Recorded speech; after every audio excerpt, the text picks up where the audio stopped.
একটা করুণ নিষ্ঠুর কাহিনী বাংলাদেশের ইতিহাসে আবার লেখনী হয়ে থাকবে যুগ যুগ ধরে। আমার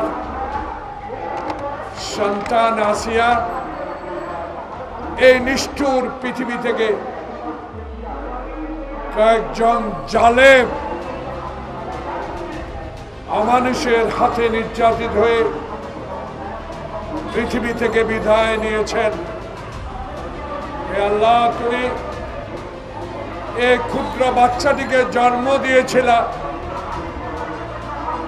80 থেকে 100 বছরে বাঁচবে, পৃথিবী দেখবে, পৃথিবীর ইতিহাস দেখবে, বাংলাদেশের ভবিষ্যৎ দেখবে, বাংলাদেশের রাজনীতি দেখবে, বাংলাদেশের মানুষের সেবা করবে। আল্লাহ পাক ওই নিষ্ঠুর